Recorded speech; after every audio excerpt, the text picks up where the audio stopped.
Esta é uma pergunta que recebemos a todo tempo. A pergunta é a seguinte: Pastor John Piper, tomar bebidas alcoólicas é pecado? Deixa-me começar falando sobre minha disposição pessoal, meu histórico, meus preconceitos. Porque todo mundo tem influências, não é mesmo? Da família, das experiências que vivenciaram. De forma geral, sou abstêmio. O que isso significa é que, se eu puder escolher, eu não bebo. Mas é possível que eu beba para ser um bom hóspede. Essa é a minha pequena experiência da liberdade em Cristo. Se eu estiver na Alemanha, eu não serei rude. Se eles colocarem alguma coisa na mesa, eu vou me esforçar para honrá-los como hóspede. Eu quero que o amor seja o guia, e o amor é o que me afasta das bebidas alcoólicas no dia a dia. Mas aqui está a resposta mais detalhada, que explica um pouco da razão para eu escolher esse caminho, embora eu não faça disso uma exigência para todos.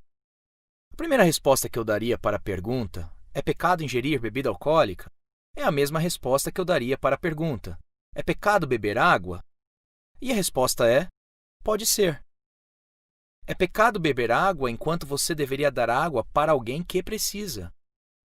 Beber água enquanto deveria estar ouvindo com reverência a pregação da palavra de Deus é pecado. Beber água depois de alguém avisar que ela está contaminada e pode matá-lo é pecado. Então, beber água pode ser pecado e tomar bebida alcoólica também pode ser pecado.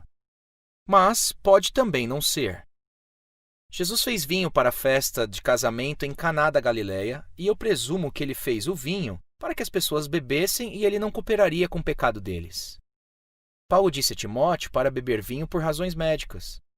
Os líderes da igreja não podem ser dados a muito vinho, o que eu acredito que sugere um uso moderado. O Salmo 104,15 diz que é um dom de Deus. O vinho que alegra o coração do homem e o azeite que faz reluzir o seu rosto. Então, eu acho que não é possível defender, com base na Escritura, que ser abstêmio é obrigatório. Se você escolher não ingerir bebidas alcoólicas, como eu fiz, como seu estilo de vida, precisa ser baseado em algum princípio que vai além do que a Bíblia exige de nós. Então, que princípio seria esse? É realmente surpreendente quantas advertências há na Bíblia sobre bebidas alcoólicas. Eu vou citar algumas aqui. E não vos embriagueis com vinho, Efésios 5,18. Romanos 14 diz, é bom não beber vinho, nem fazer qualquer outra coisa com que teu irmão venha tropeçar. Oséias 4,11. O vinho e o mosto tiram o entendimento. Ezequiel 44,21. Nenhum sacerdote beberá vinho quando entrar no átrio interior. Provérbios capítulo 20, verso 1. O vinho é escarnecedor, e a bebida forte alvoroçadora. Todo aquele que por eles é vencido não é sábio. Provérbios capítulo 21. Quem ama o vinho e o azeite jamais enriquecerá. E a mais longa declaração de Provérbios diz o seguinte no capítulo 23. Para os que se demoram em beber vinho, para os que andam buscando bebida misturada, não olheis para o vinho quando se mostra vermelho, quando resplandece no copo e se escoa suavemente, pois ao cabo morderá como a cobra e picará como o basilisco. Os teus olhos verão coisas esquisitas, e o teu coração falará perversidades. Serás como o que se deita no meio do mar e como o que se deita no alto do mastro. Ótima comparação. E dirás, espancaram-me e não me doeu. Bateram-me e não o senti. Quando despertarei? Então tornarei a beber. Isso está em Provérbios 23, dos versos 30 a 35. Não olhes para o vinho quando se mostra vermelho. Eu não sei o que isso significa, exceto que talvez exista um tipo de bebida que é simplesmente perigoso demais, não é? Provérbios 31 também diz, não é próprio dos reis, ó Lemuel, não é próprio dos reis beber vinho, nem dos príncipes desejar bebida forte, para que não bebam e se esqueçam da lei, e pervertam o direito de todos os aflitos. Ou Deuteronômio 29. Não bebestes vinho nem bebida forte, para que soubesseis que eu sou o Senhor. Eles não bebiam vinho no deserto porque isso contribuiria para que eles conhecessem a Deus completamente. Então a impressão é que, embora o vinho fosse permitido e fosse uma bênção, haviam perigos associados. E eu acrescentaria que a situação em que eu vivo nos Estados Unidos é o motivo pelo qual não me sinto nem um pouco motivado a tentar gostar de bebidas alcoólicas. Sinto-me muito satisfeito sem elas, e o meu pensamento é o seguinte: eu fui ministro por 30 anos em Bethlehem, a somente alguns quarteirões do Desafio Jovem, e praticamente todo sábado à noite. Alguns daqueles caras que estavam lá tentando se libertar do vício à bebida chegavam para receber uma oração e suas histórias eram simplesmente trágicas. Eu ficava emocionado com a libertação deles.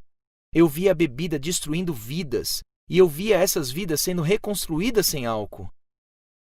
Ontem eu pesquisei no Google 200 bilhões de dólares por ano, segundo o Centro de Controle e Prevenção de Doenças. É o custo para os americanos. 750 dólares por americano são gastos com a saúde por causa de bebidas alcoólicas. 1/3 de todas as mortes no trânsito são por causa de envolvimento com bebidas alcoólicas. E é assim com a maioria dos problemas em nossa cultura. Você pode ler as estatísticas relacionadas ao divórcio, ao abuso e assim por diante. Sem contar os que ficam balbuciando como tolos nos aviões e se tornam muito, muito irritantes. Então, considerando que não existe um mandamento para que eu beba, aliás, a bebida da comunhão nunca é chamada de vinho no Novo Testamento. Provavelmente era. Não estou dizendo que não era. Provavelmente era. Mas não é interessante que em nenhum lugar a comunhão é chamada de vinho? Costuma ser chamado de cálice, é chamado de fruto da vide. Então ninguém pode insistir que há um mandamento para beber vinho no mandamento de participar da ceia do Senhor. Considerando que a Bíblia é especialmente cautelosa com relação à bebida, considerando que eu não tenho qualquer desejo de beber e que Deus deu muitas outras bebidas que não têm os mesmos tipos de efeitos colaterais, viciantes e destrutivos, o que eu gosto de dizer é que eu estou deixando o melhor para o final. Estou deixando o melhor para quando eu souber administrar. Eu tenho facilidade para ficar viciado. Eu compro um pacote de chiclete e acabo com tudo em 5 minutos.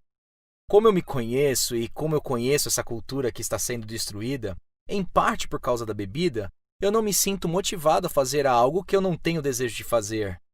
E eu quero encerrar dizendo que eu não condeno aqueles que tomam outras decisões. Não é minha intenção começar uma cruzada para que outros se juntem a mim. Eu só estou explicando por que eu me posiciono assim. Você ouviu o John Piper Responde, produzido por Ministério Fiel, Desiring God e Voltemos ao Evangelho. Para acessar a mais conteúdos gratuitos como este, acesse voltemosaoevangelho.com.